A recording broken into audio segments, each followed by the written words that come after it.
La rivière Nation. Passant par Castleman depuis 1833, l'unique réservoir d'eau potable du village risque à présent d'être envahi par un certain type de plantes aquatiques. Récemment, les résidents ont remarqué des changements ces dernières années, puisque la qualité de l'eau et son niveau ont baissé considérablement. L'identité d'un des facteurs de ce problème, l'algue bleue. Ces algues, en grand nombre, recouvre des grandes surfaces d'eau et par conséquent la rend inapte à boire.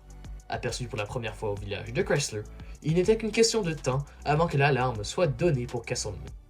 Il se développe grâce à la chaleur, ces algues se multiplient rapidement et sont difficilement gérables, puisqu'elles n'ont pas été assez étudiées et aucun moyen de les neutraliser a été encore trouvé. Par leur nom scientifique Cyanobacteriota, ces algues empoisonnent l'eau due à leur production de toxines qui provoquent divers problèmes pour la vie aquatique et la vie des résidents de Castleman. Si une personne y est trop exposée, elle peut subir des symptômes tels que des irritations de la peau, des problèmes au niveau digestif et divers autres dangers. Heureusement, les algues bleues ne sont pas passées inaperçues. La mairie elle-même a pris des précautions à cet égard. Afin de prévenir l'avance irréfutable des algues bleues qui se rapprochent dangereusement du bassin d'eau de Castleman, la mairie garde un œil minutieux à leur évolution. De plus, divers tests ont déjà été employés afin d'y trouver une solution. Cependant, plusieurs résidents ont peur qu'il ne soit trop tard avant qu'ils puissent trouver un moyen de repousser ces algues avant qu'ils ne se rendent jusqu'au bassin. Une course contre le temps afin de prévenir ces algues d'empoisonner l'eau du village et de rendre son bassin inutilisable est lancée. Vorace et dangereux pour la santé, la mairie fait de son mieux afin de prévenir des dégâts qui peuvent être irréversibles. Afin d'en savoir plus, j'ai rencontré le conseiller municipal Paul Gros afin de recevoir plus d'informations sur ces algues bleues.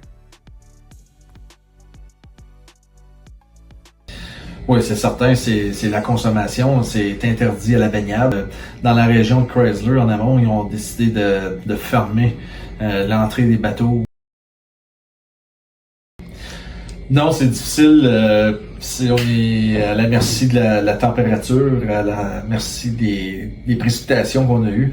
C'est le fait que la rivière est basse, il fait chaud, pas de précipitations, qui fait que c'est parfait pour la production des algues bleues. Oui, la première des choses, c'est de consommer le moins d'eau possible. Donner que les algues bleues se forment lorsqu'il y a moins d'eau dans la rivière, l'eau est plus stagnante, fait qu'il faut faire attention à cet ainsi de l'année.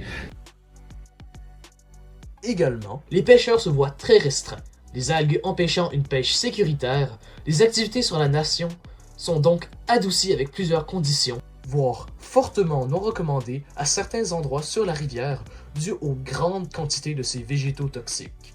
Nous avons reçu témoignage par Guy, un pêcheur de la nation, qui trouve les algues très dangereuses pour la santé, rendant la consommation de poissons difficile ainsi que la nécessité de nettoyer son bateau chaque fois qu'il pêche dans un différent cours d'eau pour éviter de propager ces algues.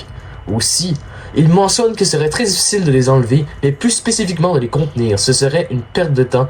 Il ne reste qu'à attendre l'hiver afin que le froid les fasse fuir.